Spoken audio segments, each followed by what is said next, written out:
Hati-hati nih. Ini ada gerakan sekarang anti maulid, gerakan anti tahlil. Bahkan teman-teman saya itu, saudara-saudara kita, Pak, pernah nanya sama saya, Sauki, apa? Memangnya ruh dibacain Fatihah pahalanya nyampe? Saya bilang nyampe, Pak. Apa dalilnya? Nggak usah pakai dalil, Pak, nanti kita jadi perang dalil. Kalau Bapak nggak percaya, Bapak mati aja duluan, saya bilang. Ntar saya kirimin Fatihah. Kalau nggak nyampe, balik lagi kasih tahu. Lo kalau khilafiyah kita perbesar, Pak, sampai kiamat pun nggak akan selesai. Bener? Makanya Al-Quran memberikan jalan tengah. Apa jalan tengah yang Al-Quran ajarkan? Lana a'maluna walakum a'malukum.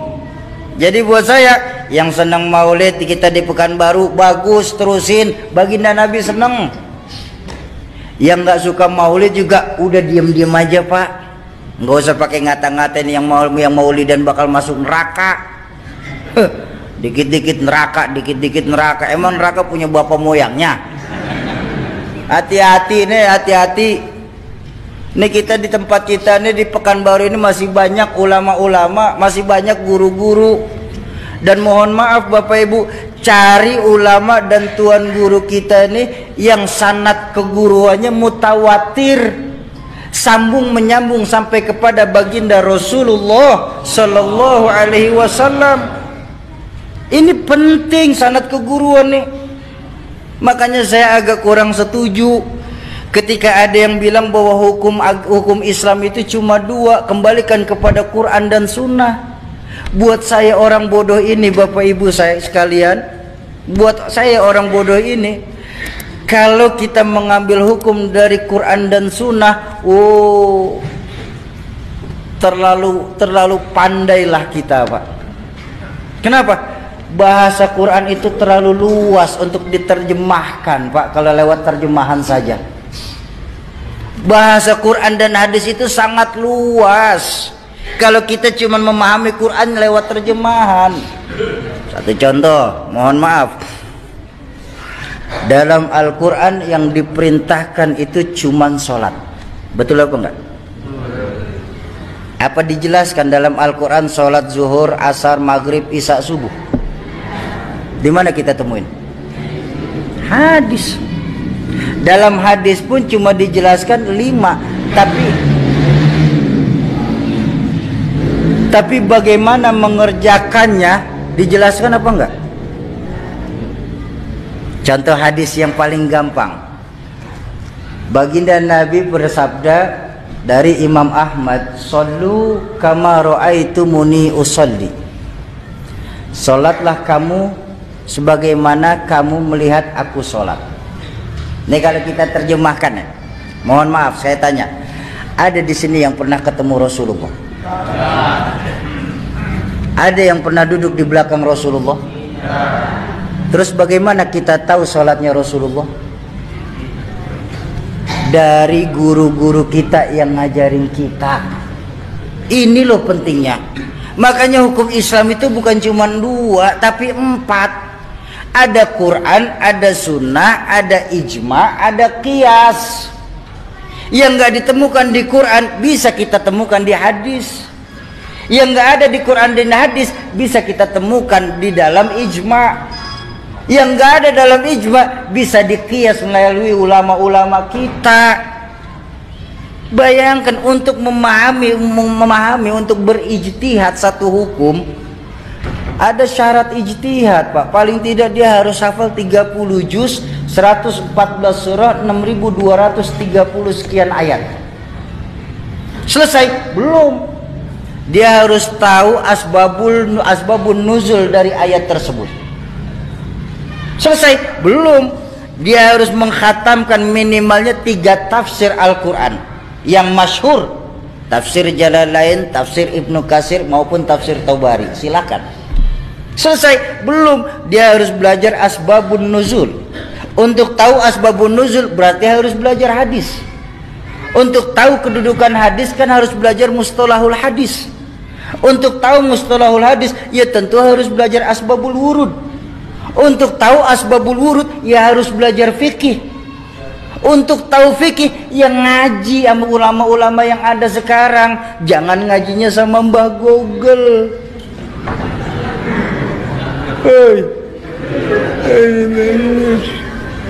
Hati-hati. Enggak semua bid'ah itu jelek. Enggak semua yang tidak dilakukan Rasulullah itu jelek.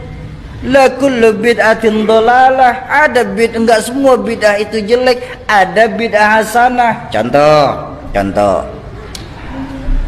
Quran yang lagi kita baca sekarang ini, Pak. Itu bid'ah, Pak. Benar enggak? Di zaman Rasulullah enggak pernah membuat mushaf. Semua langsung penghafalan kepada sahabat. Cuma ketika Rasulullah wafat di Khalifah Umar bin Khattab, banyak sahabat-sahabat hufaz pada meninggal dunia karena perang. Sebagai khalifah, Sayyidina Umar ini berpikir, nih kalau kayak begini, Quran akan hilang karena banyak sahabat hufaz yang wafat. Lalu dibikinlah satu ide untuk memushafkan Al-Quran. Bahkan Sayyidina Umar sendiri berkata, hadza bid'atul hasanah. Ini sebaik-baiknya bid'ah tapi masih baik.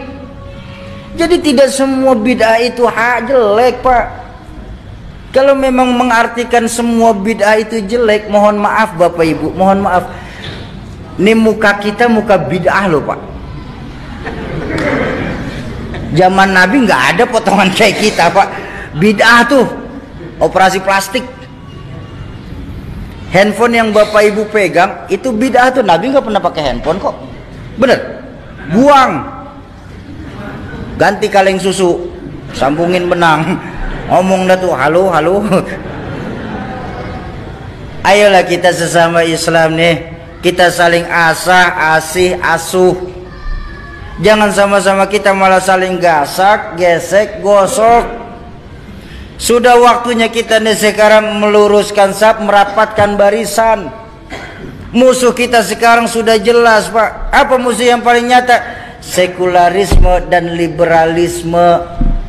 Jadi selama mereka bersyahadat Tuhannya Allah, Nabinya Muhammad, merekalah saudara kita. Setuju? Jangan suka kita mengkafir-kafirkan. Ingat dakwah baginda Nabi itu mengislamkan orang kafir. Kok malah sekarang ini mengkafirkan sesama Islam? Ayo dalam berdakwah, yasiru wala tu'assiru. Kalau ada yang mudah jangan disulitin. Basyiru wala tunaffiru. Gembirain, jangan malah ditakut-takutin. Itu dakwah baginda Nabi. Kenapa beliau itu sukses? Karena beliau itu juga sebagai contoh dan panutan. Beliau sebagai contoh dan panutan buat kita. Jadi nggak bisa kita samakan dengan diri kita dengan baginda Nabi. Dan wajar ketika baginda Nabi itu diperingatin maulidnya, Pak. Jadi nggak ada istilah itu melakukan maulid itu bid'ah. Apa bid'ahnya?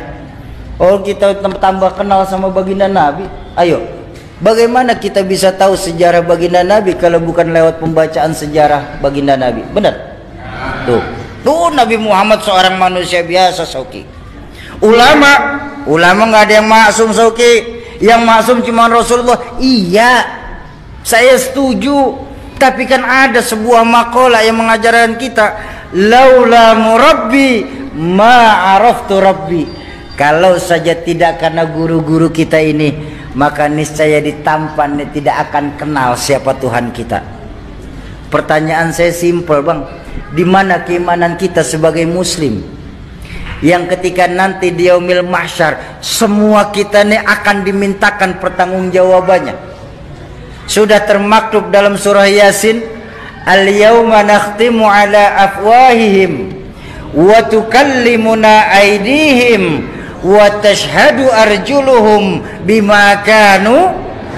Mulut dikunci, tangan berbicara, kaki bersaksi atas apa-apa yang kita lakukan di permukaan bumi Allah ini. Di mana, Bang, nilai keimanan kita sebagai muslim, Bang? yang ketika nanti Allah Qadi Rabbul Jalil, Allah akan bertanya kepada masing-masing kita, kamu orang tampan yang katanya Islam, di mana posisi kalian ketika kalian tahu agamaku lagi dihina-hina? Kamu yang katanya pecinta kekasihku Muhammad, di mana posisi kalian ketika kalian tahu di dunia ini kekasihku lagi disamakan dengan Insinyur Soekarno? Dan kalian yang ngaku-ngaku sebagai muslim, di mana posisi kalian ketika kalian tahu para wali-waliku di dunia ini lagi dicari-cari kesalahannya? Di mana nilai keimanan kita sebagai muslim sesungguhnya?